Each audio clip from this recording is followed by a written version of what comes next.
আসসালামু আলাইকুম। আশা করি সবাই ভালো আছেন। আমি অনেক ভালো আছি। বাসায় যখন নিজের মতন খাবার না থাকে তখন কিন্তু ডিম ভাজি করে সহজে অল্প সময়ের মধ্যে খাওয়া যায়। আর এই রেসিপি কিন্তু কম বেশি সবাই জানেন।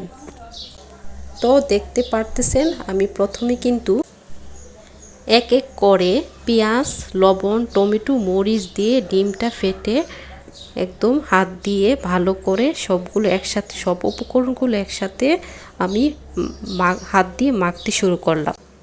আজকে ভাবলাম একটু টমেটো দিই, টমেটো নাকি দিলে যে কোনো খাবার নাকি অনেক মজা হয়। তো প্রায় অনেকে দেখি যে ডিম ভাজতে গেলে একটু টমেটো দিই। তো আমি এই ডিমটা সাথে টমেটো দিয়ে ভালো করে ডিমটা একসাথে মিক্স করে মেখে নিলাম। আগে থেকে আমি কড়াইয়ে তেল দিয়ে কড়াইটা গরম করে রেখেছিলাম। তারপর আমি যে ডিমটা হাত দিয়ে ভালো করে মেখেছিলাম সেটা আমি কড়াইতে দিলাম। তো দেখেন আস্তে আস্তে করে আমার ডিমটা কিন্তু সুন্দর করে হয়ে গেল। আমি তো এই পাশ থেকে ওই পাশ উল্টে দিলাম, আর ডিমটা কিন্তু কত সুন্দর করে ফুলে গেল দেখতে পাচ্ছি। আজকে কিন্তু ডিমটা অনেক সুন্দর করে ফুললো এবং দেখতে কিন্তু অনেক সুন্দর লাগতেছিল। ডিমটা যেন সুন্দর করে ভাজা হয় সেই জন্য আমি চামচ দিয়ে আমি ভালো করে আশেপাশে ভালো করে চারটে ভিতরে ঢুকে সেগুলো আমি যাতে সুন্দর করে ভাজা হয় সেটা আমি ভালো করে করতেছিলাম। তো এই তো আমার ডিম ভাজা হয়ে গেল। এই তো আমি যতটুকু ভাত খাবো সে পরিমাণ মতো আমি প্লেটে ভাত রাখতেছিলাম। আর ভাতের সাথে ছিল ডিম ভাজা, তারপর আপনার মাছ ভাজা। তো প্লেটটা দেখেন কত সুন্দর করে আমি সাজিয়েছি, দেখতে কিন্তু ভালো ছিল এবং খাবারটা কিন্তু লোভনীয় ছিল।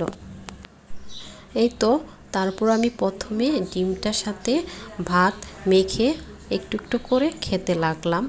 ডিমটা কিন্তু আসলে অনেক মজা ছিল। আর আরেকটা কথা কি, প্রায় কম বেশি সবাই কিন্তু ডিম খেতে পছন্দ করে। আর ডিমটা এরকম একটা রেসিপি দেখা যায় যে অল্প সময়ে খুব সহজে যে কোনো একটা রেসিপি করে তাড়াতাড়ি করে ভাত খাওয়া যায় এবং সময়টাও কিন্তু বেঁচে যায়, তাই না? যাই হোক, এই তো আমি ডিমটা এক এক করে একটু একটু করে ভাতের সাথে খেতে লাগলাম। এমন একটা খাবার এবং অল্প সময়ের মাধ্যমে যে কোনো সময় খুব সহজে নতুন নতুন রেসিপি করে কিন্তু খাওয়া যায়। তারপর আমি ভাতের সঙ্গে মাছের যে ভাজাটা ছিল সেটা আমি খেতে লাগলাম। মাঝে মাঝে মনে হয় যে ভাত, ডিম ভাজি, তারপর আপনার ভর্তা, ডাল এগুলো কিন্তু খুব সহজে তৃপ্তি সহকারে পেট ভরে খাওয়া যায়। আমি ডিম ভাজি আর মাছ ভাজি দিয়ে খুব মজা করে খাবারটা খেতেছিলাম, আর খাবারটা অনেক মজা ছিল। তো এই তো আমার খাবার প্রায় অলমোস্ট ডান। ভিডিওটা আর বেশি বড় করব না। ভালো লাগলে অবশ্যই লাইক, কমেন্ট অ্যান্ড শেয়ার দিবেন আর আমার পাশে থাকবেন। আর কে কী রেসিপি পছন্দ করেন অবশ্যই কমেন্টের মাধ্যমে জানাবেন।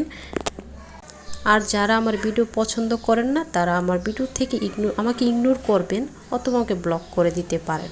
তো এই তো দেখেন আমার খাবার দাবার একদম শেষ। ভিডিওটা এই পর্যন্ত। সবাই ভালো থাকবেন, সুস্থ থাকবেন। আল্লাহ হাফেজ।